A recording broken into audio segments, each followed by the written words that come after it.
Hello everyone, welcome back to my channel AG Chem. Today I will tell you the most important part of chemical kinetics, that is the RNF equation and how the rate of reaction depends on temperature. ठीक है, interview questions का भी बहुत important part है. अगर आप कहीं जाओ इंटरव्यू देने और केमिकल काइनेटिक्स को अपना फेवरेट टॉपिक बताओ तो वो RNF इक्वेशन से क्वेश्चन जरूर पूछते हैं. ठीक है, तो बहुत इंपॉर्टेंट पार्ट है, बहुत छोटे छोटे कंसेप्ट है, बहुत कुछ है बताने के लिए, तो वीडियो को एकदम एंड तक देखिएगा. तो मैंने आपको बताया था कॉलिजन थ्योरी, थोड़ी बहुत मैंने बात की थी जब मैंने मॉलिक्युलरिटी ऑफ रिएक्शन आपको पढ़ाया था. तो मैंने आपको बताया था कि collision theory, according to collision theory, reactant molecules जब कोलाइड करते हैं, कोलाइड होता है तभी प्रोडक्ट का फॉर्मेशन होता है. ठीक है, बिना कॉलिजन प्रोडक्ट का फॉर्मेशन नहीं हो पाता. तो क्या जितने भी कॉलिजन होते हैं क्या सब प्रोडक्ट देते हैं? तो ऐसा नहीं होता है. जितने भी मॉलिक्यूल्स कोलाइड करते हैं वहाँ पे देखना होता है कि इफेक्टिव कॉलिजन कितना हो रहा है. ठीक है, तो एक टर्म आता है इफेक्टिव कॉलिजन. ध्यान दीजिएगा, जो इंपॉर्टेंट टर्म है वो मैं यहाँ पे लिखूंगा. मतलब कोई आपसे अगर पूछता है, अगर according to collision theory when reactant molecules collide then only the product formation takes place. तो क्या सारे रिएक्टेंट मॉलिक्यूल्स जो कोलाइड होते हैं क्या वो प्रोडक्ट का फॉर्मेशन करते हैं? तो आप बोलिएगा बिल्कुल भी ऐसा नहीं होता. जो इफेक्टिव कॉलिजन होता है, जिनके बीच में इफेक्टिव कॉलिजन होता है, वही प्रोडक्ट का फॉर्मेशन करते हैं. अब बात आती है कि इफेक्टिव कॉलिजन मतलब क्या होता है और कौन से molecules, reactant molecules effective collision करते हैं. तो इफेक्टिव कॉलिजन होने के लिए सबसे पहले नेसेसरी कंडीशन ये होती है कि मॉलिक्यूल के पास थ्रेशोल्ड एनर्जी होना चाहिए. तो थ्रेशोल्ड एनर्जी क्या होता है? टर्म लिख रहा हूं जो इंपॉर्टेंट है. थ्रेशोल्ड एनर्जी वो एनर्जी होता है जो रिएक्टेंट मॉलिक्यूल के पास हो इफेक्टिव कॉलिजन करवाने के लिए, उसको थ्रेशोल्ड एनर्जी बोलते हैं. तो threshold energy is the minimum amount of energy a reactant must possess to be a part of effective collision. ठीक है, इफेक्टिव कॉलिजन होने के लिए जितना मिनिमम एनर्जी रिएक्टेंट के पास चाहिए उसको हम लोग थ्रेशोल्ड एनर्जी बोलते हैं, ताकि कॉलिजन हमारा इफेक्टिव हो सके. तो देखा ऐसा गया, रूम टेम्परेचर की बात करते हैं तो रूम टेम्परेचर पे सारे मॉलिक्यूल्स के पास उतनी एनर्जी नहीं होती कि वो इफेक्टिव कॉलिजन करा पाए. तो you have to supply energy in the form of heat और लाइट. तो हीट और लाइट के फॉर्म में एनर्जी आप सप्लाई करते हैं. इस ग्राफ से हम समझेंगे जब हम पोटेंशियल एनर्जी और रिएक्शन कोऑर्डिनेट के बीच का ग्राफ प्लॉट करते हैं.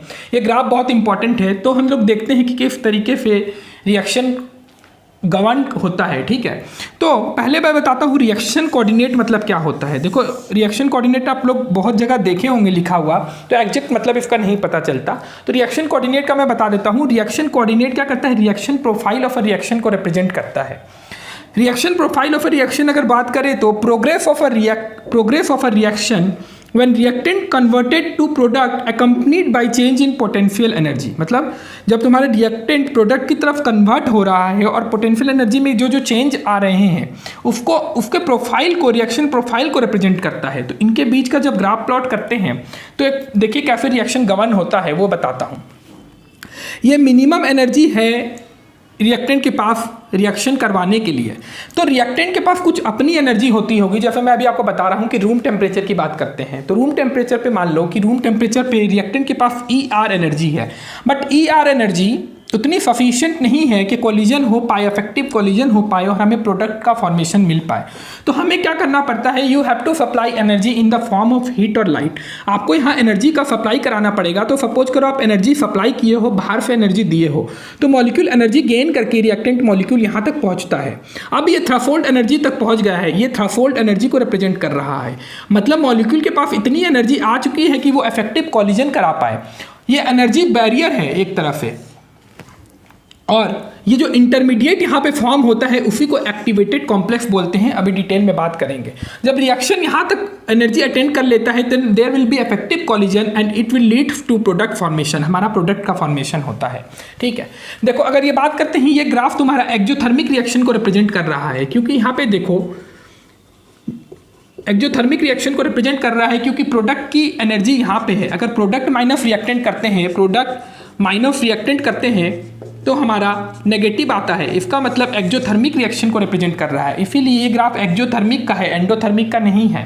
तो आप लोग समझ रहे हैं बात में क्या बोलना चाह रहा हूँ। एक्टिवेशन एनर्जी क्या होती है अगर मैं आपसे पूछता हूँ, तो एक्टिवेशन एनर्जी वो एनर्जी होती है जो आप रिएक्टेंट मॉलिक्यूल को देते हो यहाँ एनर्जी बैरियर तक पहुँचने के लिए, एक्टिवेटेड कॉम्प्लेक्स तक पहुँचने के लिए। तो the minimum amount of energy which a reactant molecule must absorb to reach energy barrier और टू फॉर्म एक्टिवेटेड कॉम्प्लेक्स। ठीक है, अगर मैथमेटिक्स वे में अगर एक्सप्लेन करते हैं तो एक्टिवेशन एनर्जी का फॉर्मूला क्या होगा? Threshold energy minus average kinetic energy of reactant molecules, तभी तो एक्टिवेशन एनर्जी निकलेगा। थ्रेशोल्ड एनर्जी से तुम माइनस कर दोगे, इसे माइनस करना average kinetic energy of reactant molecules. देखो ग्राफ में देख के सब कुछ पता चल रहा है। मैं बहुत डिटेल में बताऊंगा क्योंकि ये बहुत इंपॉर्टेंट टॉपिक है केमिकल काइनेटिक्स का। ठीक है, एकदम कंसेप्ट क्लियर करके चलना है। ये पूरा यहाँ से लेके यहाँ तक तुम्हारा थ्रेशोल्ड एनर्जी है, ईटी से रिप्रेजेंट कर रहा हूँ। ये रिएक्टेंट की एनर्जी है इतनी। तो अगर मैं तुमसे एक्टिवेशन एनर्जी पूछता हूँ तो थ्रेशोल्ड एनर्जी माइनस रिएक्टेंट की एवरेज काइनेटिक एनर्जी, तो हमारा एक्टिवेशन एनर्जी आ जाएगा। ये is known as activation energy. ठीक है, और जब तुम्हारा रिएक्शन हो रहा है तो हमें पता है कोई भी बॉन्ड बनता है या फिर टूटता है तो वहाँ पे एनर्जी का चेंज होता है। तो यहाँ पे जो क्या हो रहा है, एक्जोथर्मिक रिएक्शन है, डेल्टा एच यहाँ पे एनर्जी इवॉल्व हो रही है, मतलब एक्जोथर्मिक एनर्जी है तो एनर्जी बाहर निकलेगी, डेल्टा एच एनर्जी बाहर निकल रही है। ठीक है, तो ये पूरा ग्राफ है, एक रिएक्शन गवर्न होता है किस तरीके से अकॉर्डिंग टू कॉलिजन थ्योरी। ठीक है, तो ये बात होती है। अब मैं देखता हूँ कि मैं आपको और क्या बता सकता हूँ इस ग्राफ में।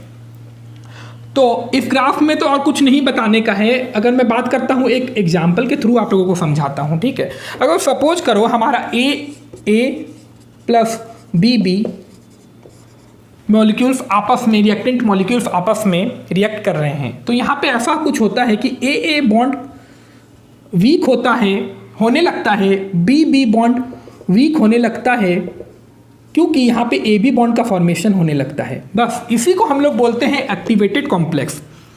यही होता है एक्टिवेटेड कॉम्प्लेक्स, या आप ट्रांजिशन स्टेट भी बोल सकते हो, या ट्रांजिशन स्टेट भी होता है।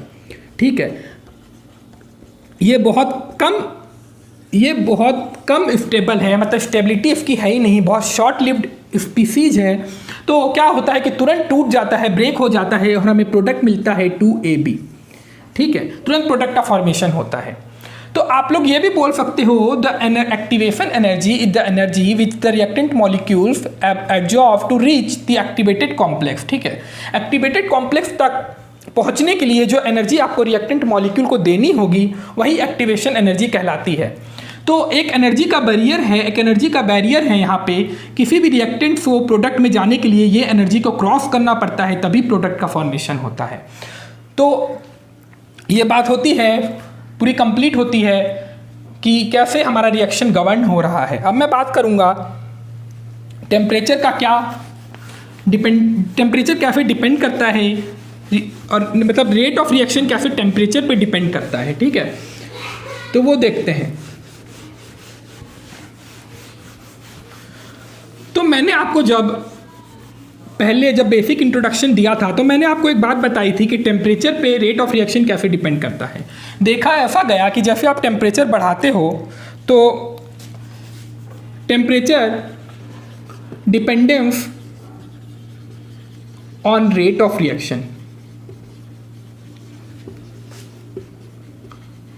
तो मैंने जब आपको टेम्परेचर का बताया था तो मैंने आपको बताया था, देखा ऐसा गया कि जब तुम टेम्परेचर 10 डिग्री टेम्परेचर जब बढ़ा रहे हो किसी भी रिएक्शन का, देखो मैं सारे रिएक्शन की बात नहीं कर रहा हूँ पर मोस्ट ऑफ द रिएक्शन की मैं बात कर रहा हूँ। अगर तुम देखते हो कि अगर तुम टेम्परेचर बढ़ाते हो 10 डिग्री, अगर तुम टेम्परेचर किसी भी रिएक्शन का बढ़ाते हो तो देखा गया कि रेट हमारी डबल हो रही है वहाँ पे, ऐसा देखा गया। ये एक्सपेरिमेंटली भी प्रूफ किया गया है। फॉर्मूला आएगा बाद में, आरएनएफ इक्वेशन से जो फॉर्मूला आएगा वहाँ पे हम लोग प्रूफ भी कर सकते हैं कि रेट हमारा ऑलमोस्ट डबल हो गया है किसी भी रिएक्शन का।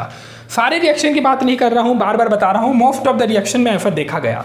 तो यहाँ पे हम लोग टेम्परेचर कोफिशिएंट पढ़ते हैं जिसको हम लोग अल्फा से रिप्रेजेंट करते हैं, टेम्परेचर कोफिशिएंट।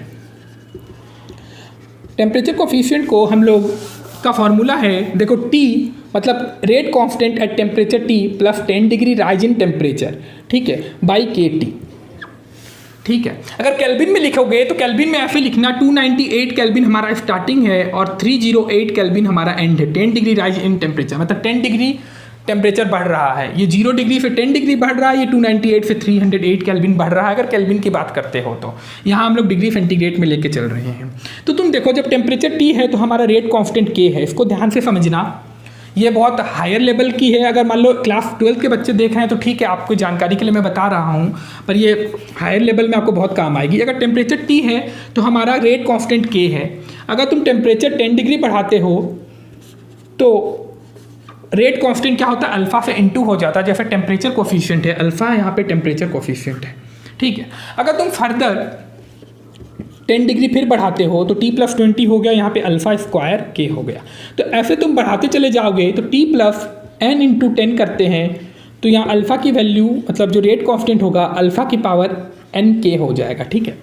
ये न्यूमेरिकल पॉइंट ऑफ व्यू से बहुत इंपॉर्टेंट है, उस पर क्वेश्चन आता है। अगर मैं क्वेश्चन की बात करता हूँ, देखो अगर तुम मान लो 50 डिग्री सेंटीग्रेड टेम्परेचर बढ़ाते हो, टेम्परेचर अगर तुम 50 डिग्री सेंटीग्रेड बढ़ाते हो तो रेट कांस्टेंट पे क्या फ़र्क आता है। अगर मैं तुमसे पूछता हूँ कि रेट कांस्टेंट पे क्या फ़र्क होगा, रेट कांस्टेंट क्या होगा, तो तुम यहाँ पे एक काम करो, तुम यहाँ पे n की वैल्यू निकाल लो। n की वैल्यू तुम कैसे निकालोगे, 50/10 तो n इक्वल्स टू 5 हो गया, ठीक है। तो मैंने तुमको अभी बताया है कि अल्फा यहाँ पे 2 दिया हुआ है, टेम्परेचर कोफिशिएंट की वैल्यू मान लो सपोज करो 2 दी हुई है, ये क्वेश्चन में गिवन होगा, ये दोनों क्वेश्चन में गिवन होंगे कि अल्फा इक्वल्स टू 2 है और तुम टेम्परेचर 50 डिग्री सेंटीग्रेड बढ़ा रहे हो तो हमारा रेट कांस्टेंट पे क्या फ़र्क पड़ेगा। तो तुम्हें कुछ नहीं करना, अल्फा की पावर 2 अल्फा है, अल्फा की पावर NK, ये इक्वेशन बनती है ना। तो हम लोग अल्फा की वैल्यू 2 दी हुई है, n की पावर 5 है और k यहाँ कर देंगे, मतलब 2 की पावर 5 32k, मतलब रेट कांस्टेंट क्या होगा 32k टाइम्स, ठीक है। अगर टेम्परेचर तुम 50 डिग्री बढ़ाते हो तो रेट कांस्टेंट 32k टाइम्स होगा। ये न्यूमेरिकल पॉइंट ऑफ व्यू से आपको बता रहा हूँ। ये तो हो गई मैथमेटिक्स वे में बात करते हैं। तो देखा ऐसा गया कि रेट ऑफ रिएक्शन हमारा डबल हो रहा है, तो ऐसा क्यों हो रहा है, इसको ग्राफिकल वे में समझा गया। तो इसको एक्सप्लेनेशन में इसका दूंगा ग्राफ के थ्रू। तो इसका ग्राफ प्लॉट होता है फ्रैक्शन ऑफ मॉलिक्यूल्स और एनर्जी के बीच में ग्राफ प्लॉट करते हैं हम लोग, ठीक है। तो फ्रैक्शन ऑफ मॉलिक्यूल्स के बीच में क्यों करते हैं, क्योंकि इतना पॉसिबल नहीं होता कि काइनेटिक एनर्जी हर एक मॉलिक्यूल की हम लोग डिटरमाइन कर सके, क्योंकि काइनेटिक एनर्जी ऐसा नहीं होता कि वहाँ पे 10 मॉलिक्यूल है तो 10 मॉलिक्यूल की काइनेटिक एनर्जी सेम होगी, ठीक है, सबकी अलग अलग होगी। तो हम लोग यहाँ पे फ्रैक्शन ऑफ मॉलिक्यूल्स की बात करते हैं, यहाँ पे हम लोग फ्रैक्शन ऑफ मॉलिक्यूल्स की बात करते हैं। आप लोग ये ग्राफ पढ़े भी होंगे, स्टेट्स ऑफ मैटर में आप लोग क्लास 11th में चैप्टर 5 है, वहाँ पे आप लोग पढ़े होंगे। तो काइनेटिक एनर्जी के बीच में जब ग्राफ प्लॉट होता है तो देखा ऐसा गया, टेम्परेचर T पे हम लोग ग्राफ प्लॉट कर रहे हैं। देखो at a particular temperature kinetic energy of molecule constant होता है। अगर टेम्परेचर तुम्हारा कांस्टेंट है तो काइनेटिक एनर्जी कांस्टेंट होगी हर मॉलिक्यूल की। तो टेम्परेचर T पे देखा गया कि ग्राफ कुछ इस तरीके का नेचर शो कर रहा है। हम लोग इसको मैक्सवेल डिस्ट्रीब्यूशन ऑफ एनर्जी भी बोलते हैं, आप लोग पढ़े होंगे स्टेट्स ऑफ मैटर में, ठीक है। तो ये जो पीक है, ग्राफ का जो पीक है वो क्या रिप्रेजेंट करता है, बताओ। ग्राफ का जो पीक है वो क्या रिप्रेजेंट करता है, ग्राफ का पीक रिप्रेजेंट करता है फ्रैक्शन ऑफ मॉलिक्यूल्स पोजेस दी मतलब काइनेटिक एनर्जी जो यहाँ पे होती है मोस्ट प्रोबेबल काइनेटिक एनर्जी, ठीक है। Fraction of molecules possess most probable kinetic energy. तो ये जो ग्राफ का पीक है ये रिप्रेजेंट करता है most probable kinetic energy, most probable kinetic energy को रिप्रेजेंट करता है। Fraction of molecules possessing most probable kinetic energy. तो तुम जब इस पे टेम्परेचर बढ़ाते हो T+10 कर देते हो टेम्परेचर को, ठीक है। टेम्परेचर जब तुम बढ़ाते हो तो ग्राफ का नेचर कुछ इस तरीके का होता है, ग्राफ थोड़ा फ्लैटेंड हो जाता है, इस तरीके का ग्राफ थोड़ा होने लगता है, ये ग्राफ होता है, ठीक है। तो तुम यहाँ पे देखो, यहाँ पे क्या हो रहा है, ऑब्जर्व करो, most probable kinetic energy will decrease. अब ग्राफ का पीक ये हो गया तो ये मोस्ट प्रोबेबल काइनेटिक एनर्जी को रिप्रेजेंट करेगा। तो ग्राफ जब तुम 10 डिग्री टेम्परेचर बढ़ा रहे हो तो fraction of molecules possessing most probable kinetic energy will also decrease. यहाँ पे क्या हो रहा है, मोस्ट प्रोबेबल काइनेटिक एनर्जी तुम्हारा डिक्रीज हो रहा है, इसके साथ fraction of molecules having most probable kinetic energy वो भी डिक्रीज हो रहा है, ठीक है, ये ग्राफ का ऑब्जर्वेशन है, 2 ऑब्जर्वेशन तुम करोगे यहाँ पे। अब बात करते हैं कि हो क्या रहा है यहाँ पे। तो देखो, मान लो सपोज करो ये तुम्हारा एक्टिवेशन एनर्जी है, यहाँ पे तुम्हारा एक्टिवेशन एनर्जी है। तो पहले जब तुम टेम्परेचर T पे बात करते हो तो इतने जो मॉलिक्यूल्स हैं, fraction of molecules having energy equal to और ग्रेटर देन E, मतलब एक्टिवेशन एनर्जी के इक्वल और ग्रेटर है इतने मॉलिक्यूल्स। बट तुम टेम्परेचर जब बढ़ा दे रहे हो, 10 डिग्री यहाँ पे बढ़ा रहे हो टेम्परेचर, तो देखो हमारा क्या हो रहा है, यहाँ पे फ्रैक्शन ऑफ मॉलिक्यूल्स इंक्रीज कर जा रहे हैं। तो ये ग्राफ क्या शो कर रहा है कि fraction of molecules having energy greater than or equal to E will increase.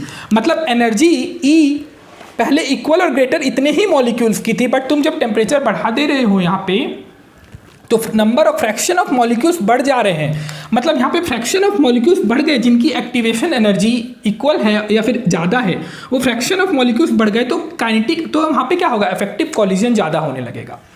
क्योंकि यहाँ पे सपोज करो, देखो इसको मैं बहुत अच्छे से आप लोगों को समझाना चाहता हूँ क्योंकि ये बहुत ही इंपॉर्टेंट है, ग्राफ समझ में नहीं आता है बहुत लोगों को। देखो सपोज करो यहाँ पे फ्रैक्शन ऑफ मॉलिक्यूल्स, मान लो 5 मॉलिक्यूल्स हैं जिनकी एक्टिवेशन एनर्जी प्रोडक्ट फॉर्मेशन के लायक है कि वो प्रोडक्ट फॉर्मेशन कर सके। ठीक है, प्रोडक्ट फॉर्मेशन कर सके। एनर्जी इक्वल्स टू E और ग्रेटर देन E 5 मॉलिक्यूल्स की है। बट तुम टेम्परेचर जब बढ़ा रहे हो तो देखो एरिया हमारा बढ़ गया, इसका मतलब क्या, फ्रैक्शन ऑफ मॉलिक्यूल्स बढ़ गए। तो समझ लो 10 फ्रैक्शन ऑफ मॉलिक्यूल्स की एनर्जी अब है कि वो प्रोडक्ट बना सके। मतलब एनर्जी 10 मॉलिक्यूल की या तो इक्वल है E से या फिर ग्रेटर देन E से है, तो वो प्रोडक्ट ऑफ फॉर्मेशन कर सकता है। मतलब यहाँ पे effective collision will be more, मतलब यहाँ इफेक्टिव कॉलिजन बढ़ गया है तो प्रोडक्ट फॉर्मेशन भी बढ़ जाएगा, इसीलिए रेट ऑफ रिएक्शन बढ़ जाएगी। तो ये पूरा ग्राफ का नेचर है, पूरे ग्राफ का ब्रीफ डिटेल है कि किस तरीके से रिएक्शन प्रोसीड करता है। तो कोई आपसे पूछे जब आप टेम्परेचर 10 डिग्री बढ़ा रहे हो तो क्या हो रहा है। जब आप टेम्परेचर 10 डिग्री बढ़ा रहे हो तो आपको ये बोलना है कि जब हम लोग टेम्परेचर 10 डिग्री बढ़ा रहे हैं किसी भी रिएक्शन की, तो वहाँ पे fraction of molecules having activation energy will be equal to और greater then E will be increased, so there will be more effective collision, so the rate of reaction will be increased, almost become doubles when you increase temperature by 10 degree. ठीक है, 10 degree centigrade. ये तो हो गया bye graphical वे, हम लोग explain कर सकते हैं। अगर हम लोग मैथमेटिकल वे में एक्सप्रेस करें तो क्या होता है, एक मैथमेटिकल वे में एक्सप्रेस करते हैं तो मैथमेटिकल वे में जो इक्वेशन है वो पहले वेंटॉफ ने दी थी। वेंटॉफ ने केवल प्रपोज की थी इक्वेशन, बाद में क्या हुआ, आर्हेनस जी आए और उन्होंने इसको फिजिकल जस्टिफिकेशन किया, इंटरप्रेट किया था, इसीलिए हम लोग इसको आर्हेनस इक्वेशन बोलते हैं। ठीक है, तो मैं क्या बता रहा था कि हाँ, इक्वेशन थी हमारी ये k इक्वल्स टू a की power e minus EA by RT, इसको हम लोग बोलते हैं आर्हेनस इक्वेशन। यही आर्हेनस इक्वेशन है जो टेम्परेचर और रेट कांस्टेंट को रिलेट करता है। One of the most important topic of chemical kinetics, ये आपका कभी भी पीछा नहीं छोड़ने वाला, ये इक्वेशन बहुत इंपॉर्टेंट है। अब यहाँ पे K रिप्रेजेंट कर रहा है रेट कांस्टेंट को, जल्दी जल्दी देखते चलिएगा। A रिप्रेजेंट कर रहा है आर्हेनस पैरामीटर, आर्हेनस फैक्टर। ठीक है, ONGC का इंटरव्यू चल रहा था, मैं देख रहा था, एक मैम है ज्योति मैम, तो उनका मैं इंटरव्यू देख रहा था। तो वो बता रही थी कि उनसे पूछा गया था ये क्वेश्चन सेम ONGC के इंटरव्यू में। तो उनसे पूछा गया था कि यहाँ पे जो A है वो क्या है, यहाँ पे क्या बोलते हैं, तो उन्होंने बताया था कि आर्हेनस फैक्टर बोलते हैं। तो उनसे पूछा गया था इसका एक और नाम क्या है, इसीलिए मैं आपको इसके 3 नाम बता रहा हूँ। इसको तुम आर्हेनस फैक्टर बोलते हो या तुम इसको फ्रीक्वेंसी फैक्टर बोलते हो, ठीक है, या फिर प्री एक्सपोनेंशियल फैक्टर बोलते हो। 3 नाम है इसके, प्री एक्सपोनेंशियल फैक्टर। तो उनसे पूछ लिया था कि इसका एक और नाम क्या है, तो फ्रीक्वेंसी फैक्टर है। मैं आपको रीज़न भी बताऊंगा कि फ्रीक्वेंसी फैक्टर क्यों बोल रहे हैं। फ्रीक्वेंसी फैक्टर इसीलिए बोल रहे हैं क्योंकि यहाँ पे जो एक्सपोनेंशियल टर्म है वो डायमेंशन लेस क्वांटिटी है, उसका कोई यूनिट नहीं है। तो ए की जो यूनिट होगी जो ए की, वो के इक्वल होगी। जो के की यूनिट होगी, मान लो तुम्हारा फर्स्ट ऑर्डर रिएक्शन है, तो मैंने आपको बताया है फर्स्ट ऑर्डर इक्वेशन की जनरल इक्वेशन मैंने आपको बताई है। देखो रिवीजन के लिए मैं फिर से लिख रहा हूँ, mole 1 minus n L n minus 1 second inverse, ये हमारी जनरल इक्वेशन है किसी भी यूनिट निकालने के लिए किसी भी। तो फर्स्ट ऑर्डर रिएक्शन है तो 1 पुट करोगे तो यहाँ 1 पुट करोगे, यहाँ 1 पुट करोगे तो मोल के पावर 0, लीटर की पावर 0, तो कुछ भी नहीं बचेगा। सेकंड इन्वर्स हमारी फर्स्ट ऑर्डर की यूनिट होती है। तो अगर फर्स्ट ऑर्डर की बात करते हैं तो के की यूनिट सेकंड इन्वर्स होगी तो ए की यूनिट भी उतनी ही होगी, सेकंड इन्वर्स ही होगी। इसीलिए फ्रीक्वेंसी फैक्टर बोलते हैं इसको, एक और भी बोलते हैं प्री एक्सपोनेंशियल फैक्टर, याद रखिएगा ये। ये is known as activation energy, ये को ही एक्टिवेशन एनर्जी बोलते हैं, ये is known as activation energy, ठीक है। T is known as temperature and R is known as gas constant, जो आपको पता है 8.314 joule kelvin inverse mole inverse उसकी यूनिट होती है, ठीक है। इसमें बहुत कुछ है बताने के लिए, अभी मैं आगे बढ़ रहा हूँ।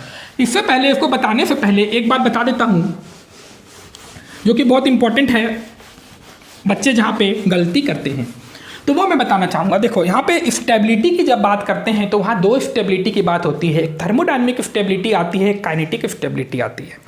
अगर मैं तुमसे बात करता हूँ कंबशन रिएक्शन, जैसे हमारे फ्यूल हैं जितने भी, कोल लाइक कोल, जब हम लोग कोल को बर्न करते हैं तो वो रिएक्शन देखा गया, मान लो C+O2 ये कंबशन रिएक्शन है, तो देखा ऐसा गया कि ये थर्मोडायनेमिकली फिजिबल है क्योंकि डेल्टा जी इसका नेगेटिव है, ठीक है। थर्मोडायनेमिकली ये रिएक्शन फिजिबल है, तो फिर जितने भी कोल हैं हमारे इंडिया में तो वो सारे बर्न क्यों नहीं हो जाते अपने आप, क्यों नहीं होते? क्योंकि थर्मोडायनेमिकली रिएक्शन फिजिबल है। तो ऐसा देखा गया रिएक्शन थर्मोडायनेमिकली फिजिबल है बट काइनेटिकली रिएक्शन फिजिबल नहीं है। जब भी काइनेटिकली की बात करते हो, एक आता है काइनेटिकली, एक आता है थर्मोडायनेमिकली। काइनेटिकली की जब भी बात करेंगे from chemical kinetics point of view से बात करेंगे, तो यहाँ पे एक्टिवेशन एनर्जी की बात करते हैं, यहाँ पे एक्टिवेशन एनर्जी की बात करते हैं। तो कंबशन रिएक्शन की एक्टिवेशन एनर्जी बहुत हाई होती है, इसीलिए जब हम लोग कोल को बर्न करते हैं तब वहाँ पे हीट सप्लाई करते हैं तभी ये रिएक्शन पॉसिबल होता है। अगर ऐसा एक्टिवेशन एनर्जी इसकी ज़्यादा नहीं होती तो सारे कोल बर्न हो जाते और हम लोग the life would be very difficult or it will be very difficult to survive on earth, ठीक है। तो हम लोग ये बोल सकते हैं कि जो फ्यूल हैं हमारे, जो जितने भी फ्यूल्स हैं हमारे, वो थर्मोडायनेमिकली अनस्टेबल है बट काइनेटिकली स्टेबल है।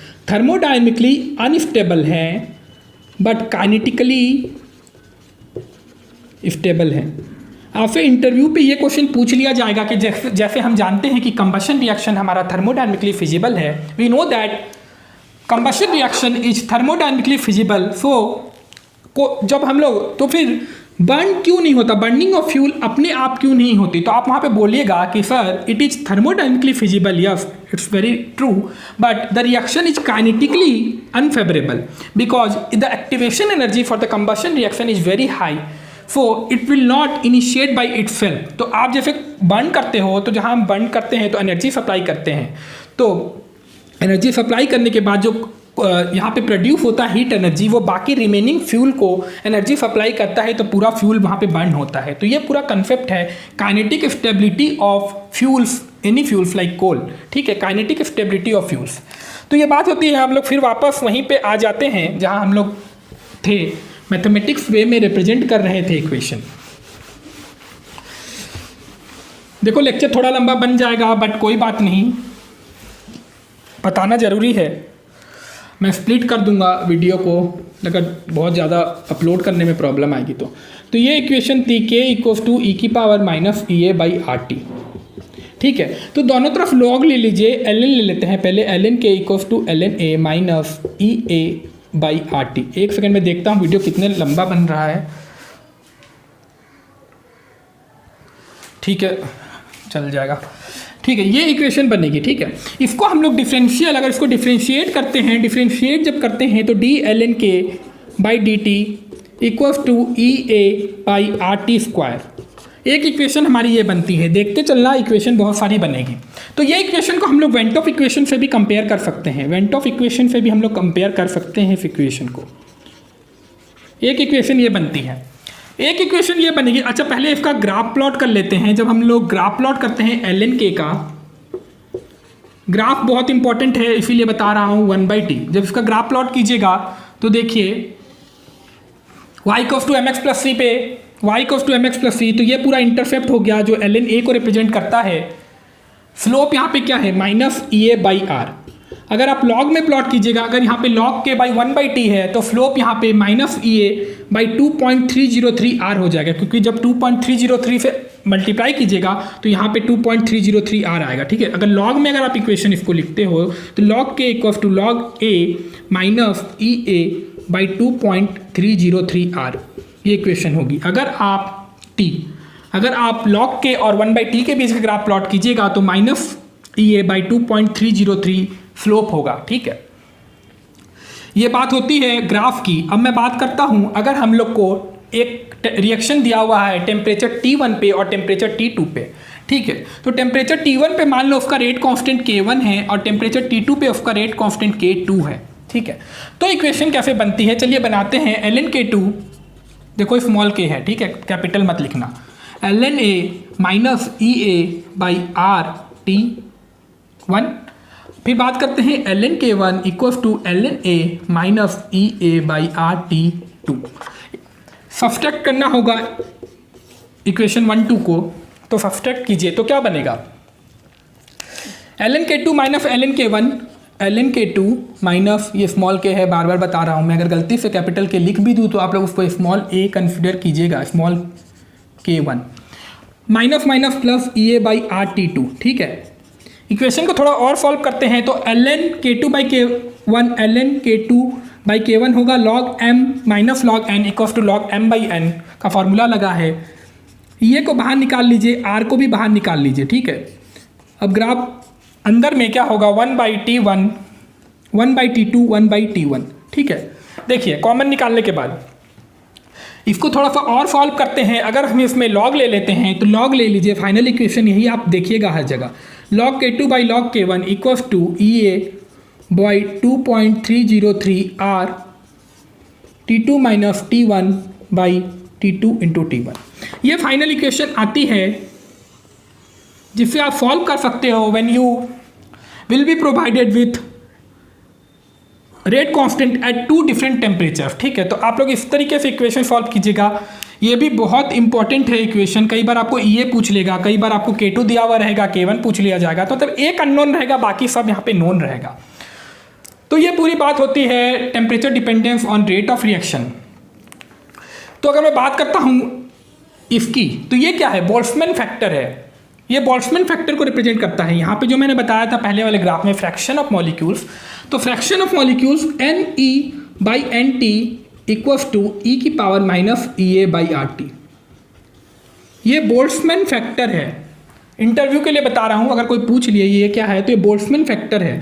NE होता है molecules having energy E, number of molecules having energy E, NT होता है टोटल नंबर ऑफ मॉलिक्यूल्स। ठीक है, तो ये फ्रैक्शन ऑफ मॉलिक्यूल्स को रिप्रेजेंट करता है। This term is known at Boltzmann factor. तो ये पूरा कंसेप्ट होता है, स्क्रीनशॉट लेना है तो ले लीजिए। अब मैं देख रहा हूँ कि मैं आपको और इसमें क्या कंसेप्ट बता सकता हूँ, कुछ छूटा तो नहीं है। ठीक है, सारे कंसेप्ट मैंने आपको बता दिए हैं, इससे ज़्यादा और आपको अभी कुछ नहीं पढ़ना। अगर क्लास 12th में है तो आप लोगों के लिए बहुत है, मोर देन एनफ है इतना। ठीक है, तो इसके ऊपर क्वेश्चन सॉल्व कीजिएगा, बहुत इंटरेस्टिंग टॉपिक है ये। तो वीडियो पसंद आए तो लाइक शेयर और सब्सक्राइब कीजिएगा, और फिर मिलते हैं अगले लेक्चर में। ठीक है, तब तक न्यूमेरिकल सॉल्व कीजिए, फिर मैं अगले लेक्चर में इफेक्ट ऑफ कैटलिस्ट बताऊंगा कि कैटलिस्ट का क्या रोल होता है, और कोलिजन थ्योरी में थोड़ा सा और बचा हुआ है। ठीक है, तो देखिए आज का लेक्चर, समझिए, न्यूमेरिकल सॉल्व कीजिए, फिर मिलते हैं हम लोग अगले लेक्चर में।